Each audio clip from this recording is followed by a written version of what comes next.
The sun hung low on the horizon, casting long shadows across the dusty plains of Kansas as Hannah Dixon felt her legs give way beneath her, the plow handle slipping from her calloused fingers as she collapsed onto the hard earth. Months of working the land alone had finally caught up with her, and as consciousness began to fade, she swore she saw the silhouette of a rider approaching through the golden haze of the setting sun. It was 1873, 3 years since Hannah had inherited her father's homestead after the typhoid fever took both her parents within days of each other. At 23, she had been left to manage the struggling farm alone, with nothing but her father's old plow, 2 oxen, and a small cabin that leaked when it rained. The drought that summer had been merciless, cracking the earth and withering crops across the territory, but Hannah had been determined to prepare the field for the next season, even as her neighbors abandoned their homesteads for the promise of better opportunities elsewhere. As darkness threatened to overtake her, Hannah felt strong arms lifting her from the ground. Through blurred vision, she caught sight of a weathered face beneath a wide-brimmed hat before the world went black. "Easy now, Mississippi. You're safe." The deep voice pulled Hannah back to consciousness. She blinked, finding herself lying on her own bed in the cabin. A tall figure moved about the small room, stoking the fire in the wood stove. When he turned, she saw a man perhaps a few years older than herself, with sun-bronzed skin and eyes the color of a summer sky. His clothes were trail-worn but clean, the leather vest and chaps marking him as a cattleman. "Who are you?" Hannah croaked, her throat parched. The stranger poured water from a pitcher into a cup and approached the bed, helping her sit up to drink. "Name's Daniel Quinn," he said, his voice carrying a slight Texas drawl. "Was passing by and saw you fall. Couldn't just ride on." Hannah drank gratefully, embarrassment coloring her cheeks. "Thank you. I'm Hannah Dixon. This is my farm." Daniel nodded, glancing around the modest cabin. "You working this place alone?" "Yes," Hannah replied, straightening her shoulders despite her weakness. "My parents died 3 years ago. It's just me now." Daniel's expression softened. "That's a heavy burden for one person." "I manage," Hannah said, though the evidence of her collapse argued otherwise. "Well, Miss Dixon, your oxen are fed and watered. I finished the row you were working on. Hope you don't mind." Hannah stared at him in surprise. Most men passing through would have dropped her at the door and continued on their way, if they stopped at all. "You didn't have to do that," she said. "Maybe not," Daniel replied, his lips curving slightly. "But my ma raised me better than to leave a job half done." Hannah attempted to stand, but Daniel gently pressed her back onto the bed. "You need rest. Whatever you're planning can wait till morning." Too exhausted to argue, Hannah nodded. As she drifted back to sleep, she wondered about the cowboy who had appeared like an answer to an unspoken prayer. When Hannah awoke the next morning, she half expected to find the cabin empty, the stranger long gone. Instead, she discovered Daniel in her small kitchen, frying bacon in her mother's cast-iron skillet. The aroma made her stomach growl, reminding her she hadn't eaten properly in days. "Morning," Daniel said, nodding toward the table where he'd set out plates. "Figured you could use some breakfast." Hannah self-consciously smoothed her hair, aware she must look a fright in her wrinkled clothes from yesterday. "You're still here. Promised those oxen I'd come back and finish what we started," Daniel replied with an easy smile. "Can't have them thinking I'm unreliable." After breakfast, Hannah insisted on returning to the field despite Daniel's protests. She found to her astonishment that he had plowed nearly half the field after she'd collapsed. "You did all this?" she asked, surveying the neat furrows.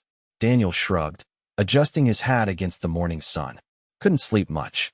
Figured I might as well make myself useful." "Why would you help a stranger this way?" Hannah asked, suspicion finally overriding gratitude. In her experience, men rarely offered assistance without expecting something in return. "I'm headed to my brother's ranch near Dodge City," Daniel explained. "Not in any particular hurry. And truth be told, Miss Dixon, seeing a woman working a field alone like that reminded me of my mother after my pa died." His voice softened. "She tried to keep our place going by herself. Worked herself to death within a year." Hannah's suspicion melted at the sincerity in his eyes. "I'm sorry about your mother." "Was a long time ago," Daniel said, though the shadow that crossed his face suggested the wound hadn't fully healed. "Anyway, I'd be obliged if you'd allow me to stay a few days and help. In exchange for meals, of course. Hannah hesitated. Having a stranger stay at her farm could damage what little reputation she had left. Then again, without help, she might not have a farm to worry about come winter. 3 days, she finally agreed. Then you should continue to your brother's. Daniel tipped his hat with a smile. Yes, madam. 3 days stretched into a week, then 2. Daniel repaired the leaking roof, reinforced the sagging barn door, and finished plowing the entire field. Each evening, they shared simple meals at her small table, their conversations growing longer as Hannah's initial guardedness began to fade. She learned that Daniel had fought for the Union during the war, serving as a cavalry scout due to his exceptional riding skills. Afterward, he'd worked cattle drives up from Texas, saving money to eventually start his own ranch. His brother James had settled near Dodge City 5 years earlier and had invited Daniel to join him in a partnership. In turn, Hannah told him about growing up on the homestead, how her father had taught her to hunt and farm, preparing her to survive in the harsh prairie environment without realizing she would need those skills so soon. She shared stories of her mother's beautiful singing voice and the way wildflowers once grew in abundance before the drought. On the evening of the 14th day, as they sat on the porch watching the sunset paint the sky in brilliant oranges and purples, Daniel finally broached the subject they'd both been avoiding. I should be moving on soon, he said quietly. James will be wondering what delayed me. Hannah nodded, her throat suddenly tight. She had grown accustomed to his presence, to the sound of his boots on the wooden floor, to having someone to talk with over meals. The thought of returning to solitude made her heart ache in a way she hadn't anticipated. Of course, she managed. You've already stayed far longer than we agreed. Daniel turned to her, his face half-shadowed in the fading light. Thing is, Miss Dixon, Hannah, I find myself reluctant to leave. Hannah's heart skipped a beat. Oh, I've been thinking, Daniel continued, his normally confident voice edged with uncertainty. This land has good potential, drought aside. With some work and maybe a well dug closer to the house, you could have a fine place here.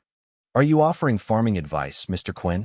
Hannah asked, trying to keep her tone light despite the disappointment settling in her chest. She had foolishly hoped for something else. No, madam, Daniel said, removing his hat and running a hand through his dark hair. I'm making a poor attempt at asking if you might consider having a partner in this venture. Hannah stared at him, unsure she understood his meaning. A partner. I know it's sudden, Daniel said quickly. We've known each other just 2 weeks. But sometimes life doesn't give you years to make decisions. Sometimes you just know when something's right. He took a deep breath before continuing. I came west planning to ranch with my brother, but James has his family now, his life established. What he doesn't need is his older brother horning in. What you have here, it speaks to me. And if I'm being honest, so do you. Hannah's cheeks flushed hot in the cool evening air. Are you proposing a business arrangement, Mr. Quinn? Daniel's eyes crinkled at the corners. I'm proposing I stay and help you work this land. And maybe, if you find my company agreeable over time, we might consider a more permanent arrangement. But I won't pressure you, Hannah. If you want me to go, just say the word. Hannah looked out over her land, the freshly plowed field, the repaired barn, the vegetable garden they'd started together. Then she looked back at Daniel, studying the face that had become dear to her in such a short time. I think, she said carefully, I would like you to stay. The smile that spread across Daniel's face was like the sunrise breaking over the plains. That night, Hannah lay awake long after retiring to her bed, listening to the familiar sounds of Daniel moving about in the barn where he'd insisted on sleeping. His offer had awakened something in her she thought had died along with her parents' hope, not just for the farm's survival, but for her own happiness. The next morning brought an unexpected visitor. Sheriff Wilkins rode up just as Hannah and Daniel were finishing breakfast. The sheriff's expression was grim as he dismounted. Morning, Hannah, he called, tipping his hat before eyeing Daniel with suspicion. Who might this be? Hannah made the introductions, explaining Daniel's presence as simply as possible, though the sheriff's raised eyebrows suggested he wasn't entirely convinced. What brings you out this way, Sheriff? Hannah asked, changing the subject. Wanted to warn you and the other homesteaders, Wilkins said. Caldwell's men have been making trouble again. They're trying to push folks off their land before the railroad survey comes through. Hannah's stomach tightened. Theodore Caldwell was a wealthy cattle baron who had been buying or intimidating people off land throughout the county. He'd made an offer on her father's farm shortly after her parents died, and when Hannah refused to sell, he'd warned her she would regret her decision. "Has something happened?" Hannah asked. "Peterson's place was burned to the ground 2 nights ago," the sheriff said grimly. "Family made it out, but they've decided to move on rather than rebuild. Can't say I blame them. That's the 3rd family this year," Hannah said. "Who is this Caldwell?" Daniel asked, his posture straightening. The sheriff gave him a measuring look. "Man who thinks he owns half the county and wants the rest. Has a dozen hired guns doing his dirty work." He turned back to Hannah. "Just be careful, Hannah. Maybe consider Caldwell's offer. Land ain't worth your life." After the sheriff departed, Daniel's expression was thunderous. "Has Caldwell threatened you directly?" Hannah hesitated before nodding. "He stopped by a few months ago. Said a woman alone couldn't hope to keep a place like this going. Offered me half what the land is worth and suggested it would be a shame if I had an accident, like some of the others who refused him." Daniel's jaw tightened. "And the sheriff does nothing?" "He tries," Hannah defended. "But he can never prove Caldwell is behind the troubles. And Caldwell has too many friends in the territorial government." Daniel was quiet for a long moment. "Well, you're not alone anymore." That afternoon, they rode to the nearest trading post for supplies. The small settlement consisted of the trading post, a saloon, and a handful of rough buildings. As Daniel secured their horses, Hannah noticed the stairs directed their way. Inside the trading post, Mrs. Abernathy, the owner's wife, greeted Hannah with unusual warmth. "Hannah Dixon, it's been an age since you've come to town." Her eyes darted curiously to Daniel. "This is Daniel Quinn," Hannah introduced. "He's helping me with the farm." "Mrs. Abernathy's eyebrows shot up. "Is that what they're calling it these days?" she murmured, just loud enough for Hannah to hear. Heat rushed to Hannah's cheeks. "It's not like that," she whispered fiercely. "If you say so, dear," Mrs. Abernathy replied with a knowing smile. "Though I can't say I'd blame you. Been too long since a handsome face like that passed through." As they gathered supplies, Hannah became increasingly aware of the whispers following them. By the time they loaded their purchases onto the wagon, her mood had darkened considerably. "Something wrong?" Daniel asked as they started the journey back.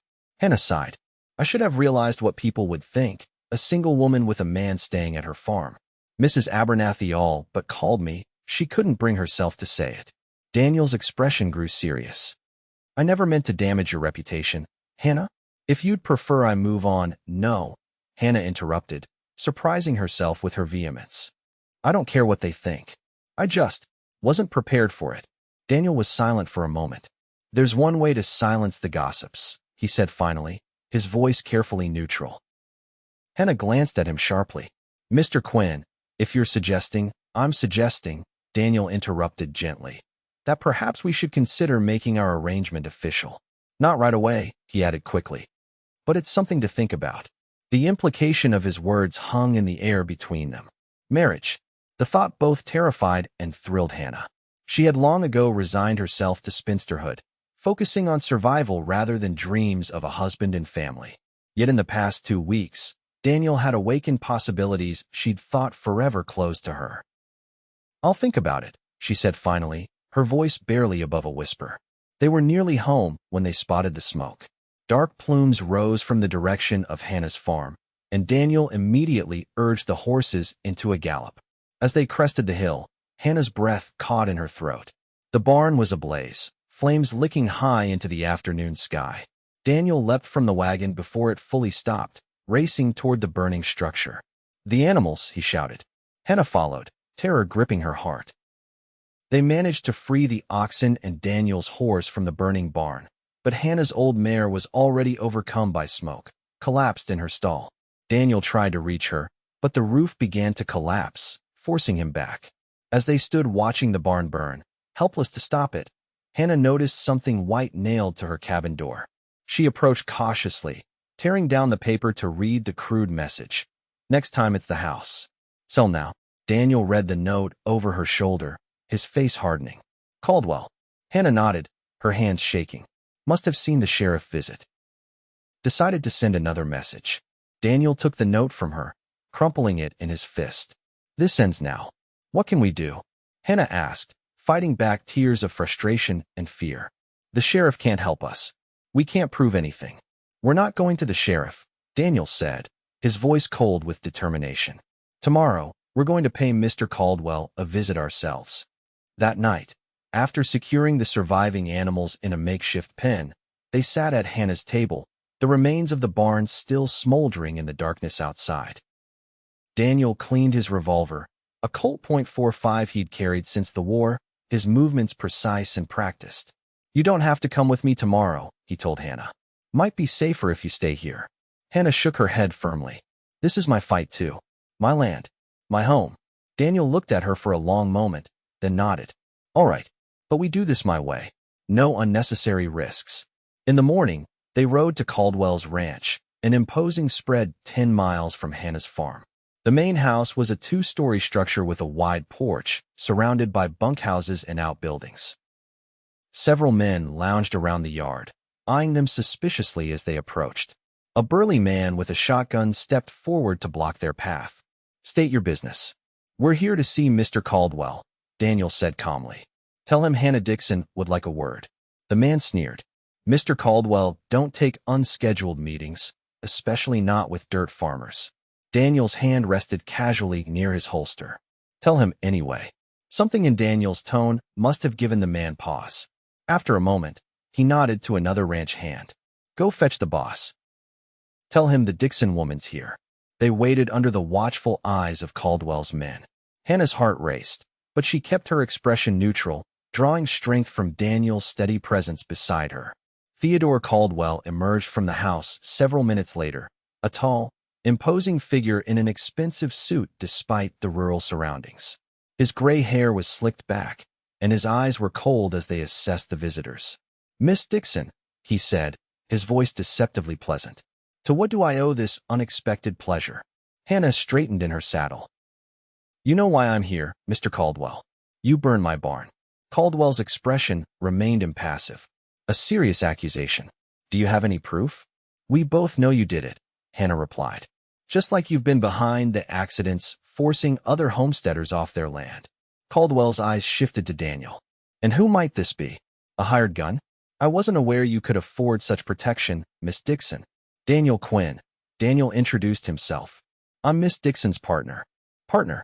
Caldwell laughed. How convenient for you both. We're here to tell you it stops now, Daniel said, his voice level but carrying an undercurrent of steel. The threats, the intimidation, all of it. Caldwell's amusement vanished. You're in no position to make demands, Mr. Quinn. This territory rewards the strong, not stubborn farmers clinging to plots of land better suited for grazing. Maybe so, Daniel agreed. But I've found that even the strongest men have weaknesses. Secrets they'd rather keep buried. Caldwell's eyes narrowed. Is that a threat? Daniel smiled thinly. Just an observation.